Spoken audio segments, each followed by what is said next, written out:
talagang binibigisan natin ito, no, ayon sa utos ng Pangulo, na dapat managot at makulong na itong mga dapat managot. Linggo na lang ang bibigangin natin at mafa-file na itong mga kasong ito, starting with the Bulacan case na final natin noong September 13 in the next few weeks. Isang mapagpala at magandang araw mga kabayan. Kumpiyansa si Department of Public Works and Highways, DPWH Secretary Vince Dizon na posibleng nasa 60 na individual na may kinalaman sa maanumalyang flood control projects ang makukulong bago matapos ang taon. Ayon sa kalihim, sisiguraduhin niya na magpapasko sa kulungan ang mga personalidad na nauna nang ibinunyag sa Senado at Kamara. Sa kabila nito, hindi pa rin kumbinsido ang ating mga kababayan sa naging pahayag ni Dizon dahil wala siyang binanggit na pangalan ng itinuturong mastermind na si Martin Romualdez. Makikita nyo na yung mga unang mga tao na makukulong na. No? At sabi ko nga, tingin ko marami-rami ang magpapasko sa kulungan in the next few weeks and few months. No? Dahil nga, nagmadali tayong mag-file ng kaso. To date, I think there are roughly about 4 cases already filed with the Ombudsman. Yung Bulacan, na unang final natin, na 26 na katao, kasama yung 20 taga-DPWH at 6 na kontratista, kasama ang mga Diskaya, ang Wawaw, ang Sims, etc. Samantala, nilinaw ng opisina ni Senator Jingo Estrada na tanging ang hiling lang nila na temporary restraining order laban kay dating Bulacan Assistant District Engineer na si Bryce Hernandez ang tinanggihan ng San Juan Regional Trial Court at hindi kabilang dito ang aplikasyon nila para sa writ of preliminary injunction. Tiniyak naman ng kampo ng senador na patuloy nilang gagamitin ang lahat ng legal remedies para panagutin ang lahat ng lumalabag sa kanyang karapatan at nagpapakalat ng kasinungalingan. Ano ang masasabi mo dito kabayan? Sa kabila ng pagbubunyag ni Dizon na maraming magpapasko sa kulungan, naniniwala ka ba na magkakatotoo lahat ito? At maisasama kaya ang mga utak o mastermind sa mga mapaparusahan kung magkatotoo man ang sinasabi ng kalihim ng DPWH na si Vince Dizon? Sama-sama nating panuorin ang buong video at pakicomment nyo po ang inyong mga reaksyon at sariling opinion. Pero bago yan, sa mga hindi pa po nakasubscribe sa ating channel na Kabayan News PH, pakipindot po ang subscribe button at pakiclick na rin ang notification bell para lagi kayong updated sa mga bagong upload natin na legit at napapanahong balita. Maraming pong salamat. Duda ang ilang kongresista na magkakaroon ng malinis na budget para sa 2026. Ito ang tugon ng mga kongresista matapos ipahayag ni Pangulong Ferdinand Marcos Jr. na kumpiyansa ito magiging maayos at malinis ang pambansang pondo para sa 2026. Ayon sa ilang kongresista, hanggat nananatili ang pork barrel system at unprogrammed funds sa pambansang pondo, kaduda-dudang magiging malinis ang national budget. Tingin nyo ba magiging malinis ang 2026 budget? No, tingin natin hindi pa rin, no? Dahil as we said, bagaman may mga ingay ng reforma sa budget, sa esensya ay hindi nawawala, no, yung sistema ng pork barrel, yung sistema ng allocables na sinasabi, maintain, no? Tinanggal yung flood control pero nilipat naman ang mga pet project ng mga legislators sa ibang forma ng infrastructure. Even just now when upon resumption of the budget hearings, marami na nakita in both houses, in both the House of Representatives and the Senate, na magkakaroon pa tayo ng savings. So I think it will be we will be able to show that it is in fact possible to write a good, clean budget. Nagsagawa na ng technical briefing ang House Committee on Government Reorganization kaugnay ng mga panukalang batas na inihain sa Kamara para palakasin ang kapangyarihan ng Independent Commission for Infrastructure o ICI.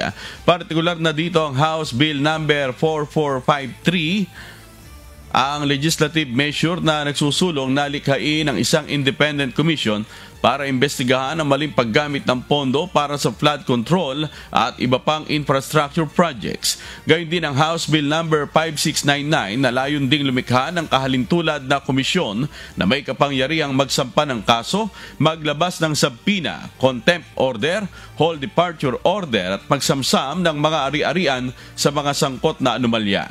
Ayon kay House Committee on Government Reorganization Chairperson at Bulacan 6th District Representative Salvador Pleito, pinamamadali na ni House Speaker at Isabela 6th District Representative Boji D. III ang pagpasa sa panukala. Nasa desisyon na rin ng House Leader kung hihingin kay Pangulong Ferdinand Marcos Jr. na i-certify ito as urgent kung saan target nilang ipasa ang panukalang batas bago matapos ang buwan ng Nobyembre. Sabi ni Speaker, si Speaker sigurado mapapa-appeal natin na ito ay ma-certify na urgent. Alam ko papasa po ito kasi mismong may bill na si Senate President Senator Ontiveros saka isa pang senador. Alam po na sila mismo ang may panukalang batas na doon. Kumpiyansa si Department of Public Works and Highway Secretary Vince Dizon na may maparurusahan at makukulong na ilang personalidad na sangkot sa anomalya sa flood control projects. Ayon kay Secretary Dizon, base sa pakikipag-usap niya sa mga opisyal ang Independent Commission for Infrastructure o ICI at Office of the Ombudsman, inaasahan na niyang may makukulong na bago o pagpasok ng buwan ng Disyembre. Tiwala ang kalihim sa proseso dahil malakas anya ang mga ebidensya na kanilang isinumite sa Office of the Ombudsman at hayagang makikita kung paano ninakaw ang pera sa mga proyektong pang-infrastruktura. Paliwanag ni Secretary Dizon na sa 60 mga sangkot mula sa ghost projects sa mga probinsya ng Bulacan, Mindoro, La Union at Davao Occidental ang unang mananagot sa kanilang isinampang kaso. Talagang binibilisan natin ito, ayon sa utos ng Pangulo, na dapat managot at makulong na itong mga dapat managot habang nakafile ang mga iba't iba nilang kaso sa ating mga korte. At tingin ko nga, dahil nga napakabilis ng umaksyon ng ating ombudsman, linggo na lang ang bibilangin natin at mafa-file na itong mga kasong ito, starting with the Bulacan case na final natin noong September 13 in the next few weeks. Very, very confident kasi nga dahil most of them ghost project. Simple lang naman yan. May proyekto dapat. Ito ang budget. Binayaran mo ng buo pero walang ginawa. Di ba klarong-klaro yun? Na ninakaw yung pera doon? Base na rin sa mga usapan namin ng ICI at ng Ombudsman, I think hindi na magtatagal at yung unang kaso na final natin noong September 13, malapit nang i-file at dahil doon, makikita nyo na yung mga unang mga tao na makukulong na. No? At sabi ko nga, tingin ko marami-rami ang magpapasko sa kulungan in the next few weeks and few months. No? Dahil nga, nagmadali tayong mag-file ng kaso. To date, I think there are roughly about 4 cases already filed with the Ombudsman. Yung Bulacan, na unang final natin, na 26 na katao, kasama yung 20 taga-DPWH at 6 na kontratista, kasama ang mga Diskaya, ang Wawaw, ang Sims, etc.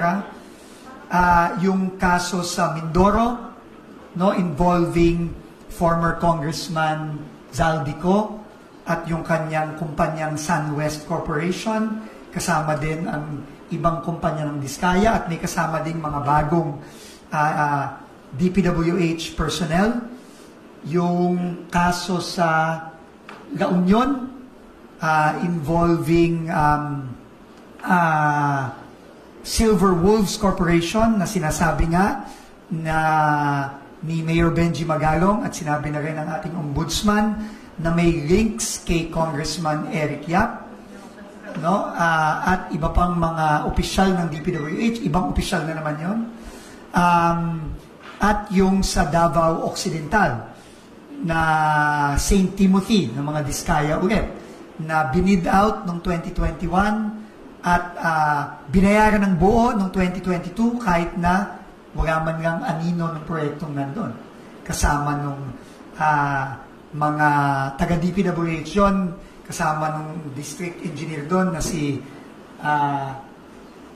Larete, no, na